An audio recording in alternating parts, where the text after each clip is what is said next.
Joining me now from New York is Trump campaign manager KellyAnne Conway. KellyAnne, good to see you. Thanks for joining us. Hi, Jake. Hi. So first of all, we're glad everyone's okay. I have to ask, your social media director, Dan Scavino, and a member of Mr. Trump's family, they're retweeting misinformation that this was an assassination attempt. It was not an assassination attempt. Thankfully, should they be spreading this misinformation? Well, I'm glad you're happy that everybody's okay. That's really the main focus here. It's scary. I mean, all the coverage is usually about our protesters wreaking havoc and making people feel afraid, and this certainly goes both ways. I'm with Mr. Trump and the Secret Service routinely. They do an amazing job. They are absolutely the unsung heroes, I'm sure, for Mrs. Clinton as well in the Secret Service. We really respect those men and women enormously, and I'm glad nobody was hurt, but it does remind you that in these closing days, especially as the polls tighten, many of us are getting more death threats, getting more angry messages on social media and elsewhere. And it's a pretty fraught environment there. I think that's the real focus here. I also just want to point out, because some people are spreading misinformation about the protester, he had canvassed for Hillary Clinton and he had donated to her campaign.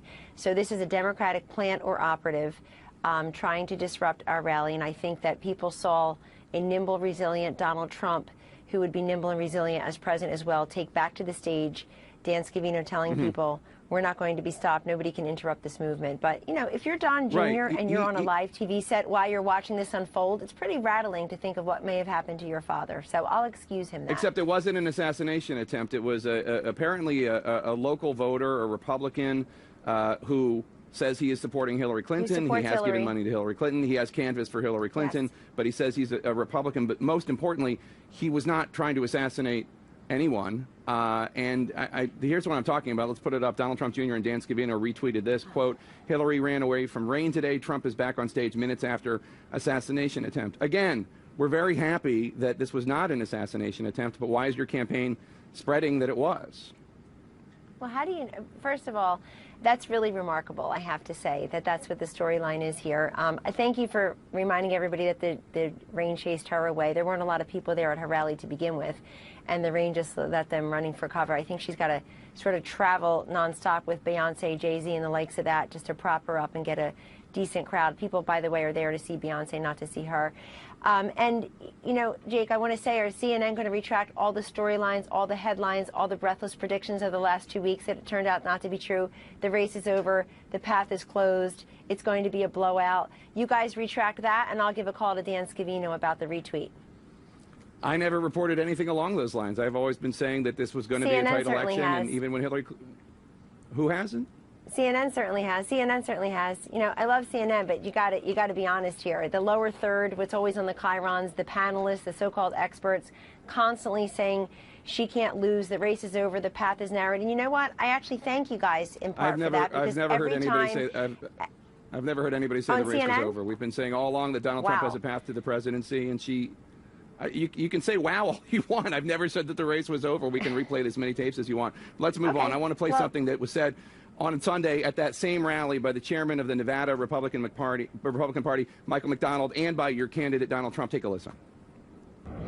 Last night in Clark County, they kept a poll open till 10 o'clock at night so a certain group could vote. It wasn't in an area that normally has high transition. The polls were supposed to close at 7. This was kept open till 10. It's being reported that certain key Democratic polling locations in Clark County were kept open for hours and hours beyond closing time to bus and bring Democratic voters in.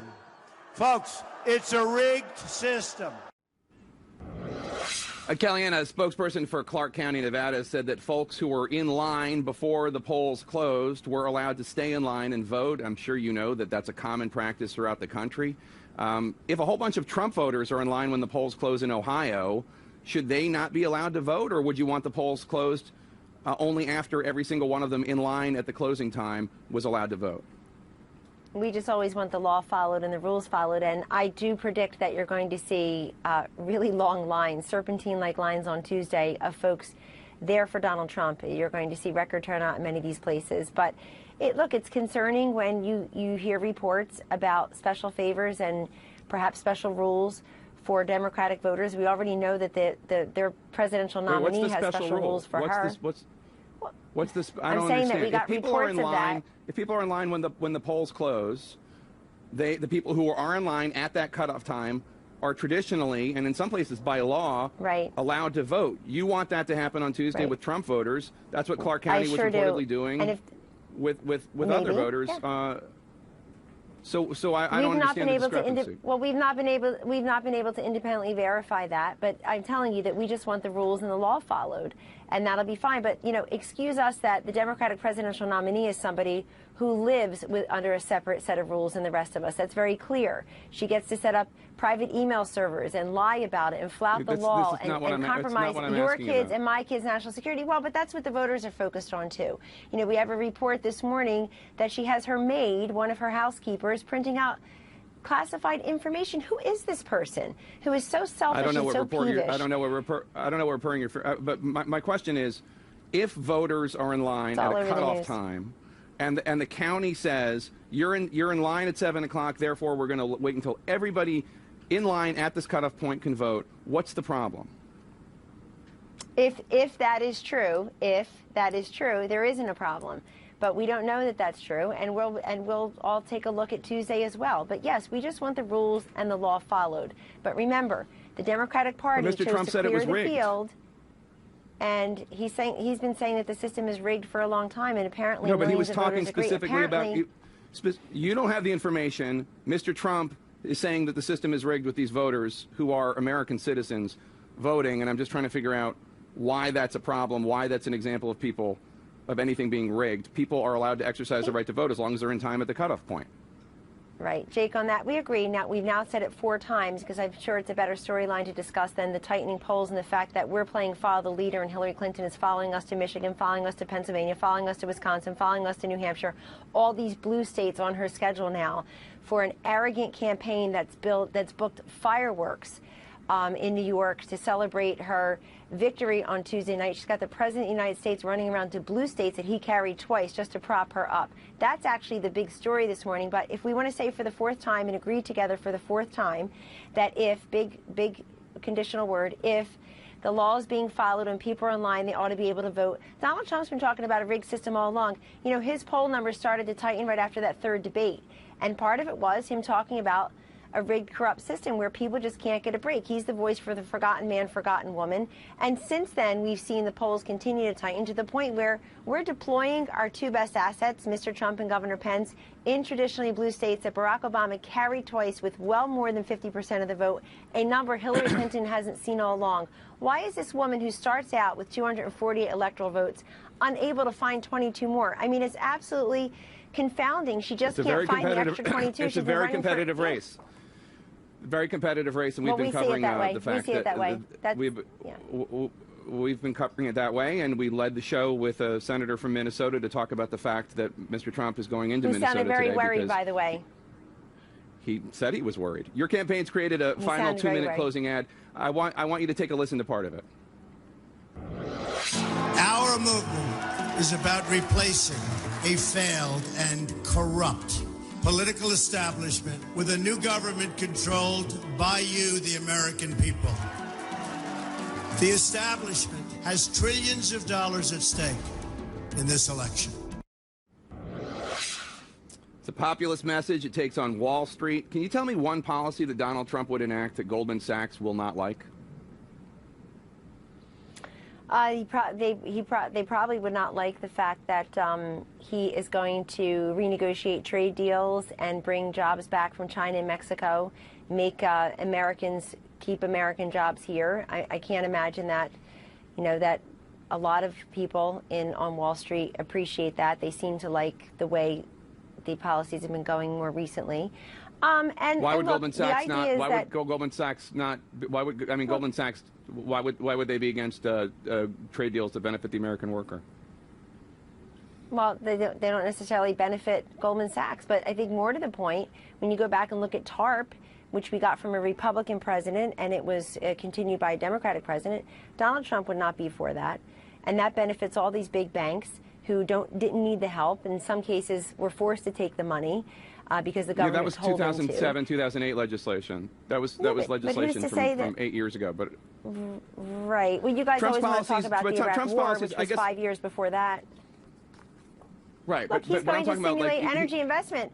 Does Goldman Sachs agree? And Goldman Sachs is a big place, so let's not make this an overwrought question and answer.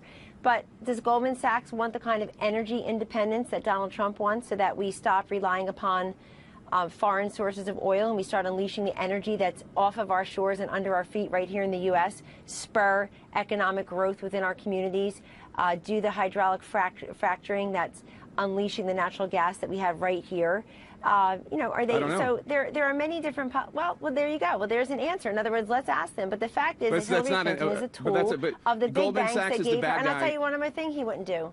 But one more thing he wouldn't do. He wouldn't take gazillions of dollars in speaking fees from big banks and then pretend that somehow he's going to regulate them or somehow he's going to be for the people. I mean, if Hillary Clinton were a legitimately we have no idea what he's taken in voice speaking against fees. Wall Street. Donald Trump has given speeches for money. He has given speeches for money, but we have no idea how much money because he refuses to release his tax returns. Well, Hillary Clinton, as CNN has reported, Hillary Clinton has made tens of millions of dollars on speeches, and she gives them for free now, and nobody seems to want to show up and listen to them.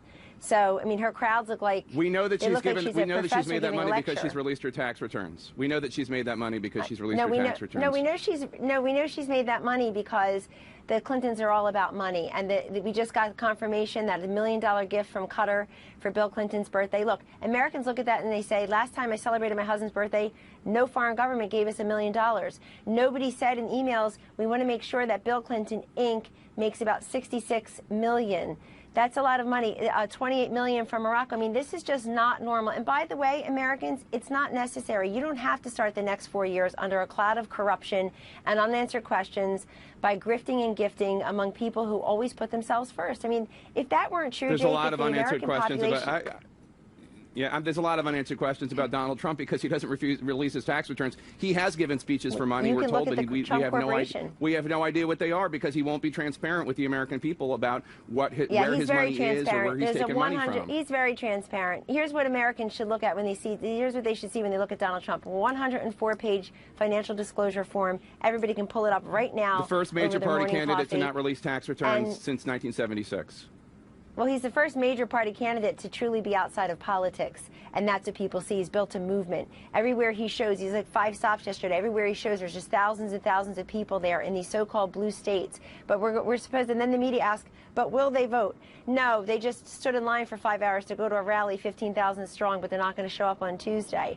We know momentum and enthusiasm matter, and we know when people see Donald Trump, they see somebody who's a job creator, a builder, a problem solver, a fixer, somebody who's got vision, and goes to Washington, Jake, owing nobody anything, and certainly hasn't. I can guarantee you his tax returns don't show millions of dollars from foreign governments giving to his family's foundation. We have no idea what they show because he won't release them.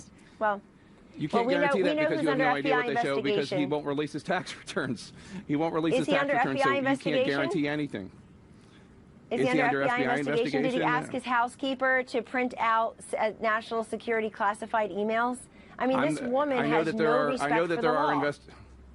I know that there are investigations by the New York Attorney General into Trump University. I know that there's a court case involving Trump University. I know there's plenty of things that Mr. Trump has not answered questions on. I want to ask you, Mr. Trump is asking the American people to make him commander-in-chief on Tuesday, just 48 hours from now. I want to show you what Mr. Trump said on Saturday about U.S. military commanders participating in the Iraqi effort to recapture Mosul from ISIS. Take a listen. Whatever happened to the element of surprise? The element of surprise. What a group of losers we have. How is Mr. Trump going to be able to work with the members of Central Command and U.S. military leaders if he's been calling them a group of losers? No, he's basically referring to the current commander-in-chief and his former Secretary of State when he says that. He made that very clear in the debates as well. His problem is that you've got a commander-in-chief and you've got his former Secretary of State, who just happens to want to be the next commander-in-chief, having an awful record, according to Mosul, an awful record on the Syrian fake red lines, the Russian reset, the Middle East, Northern Africa several years ago with what was supposed to be a great Arab Spring.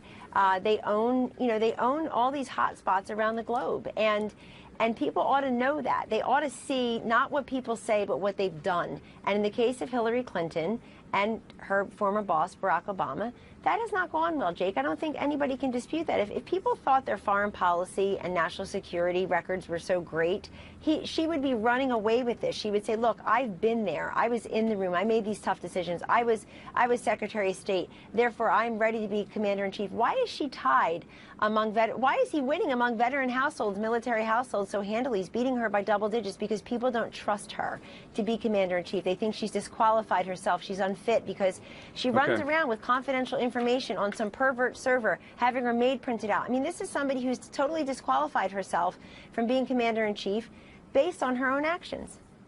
All right, KellyAnne Conway, thank you so much. Appreciate your time. Good luck on Tuesday.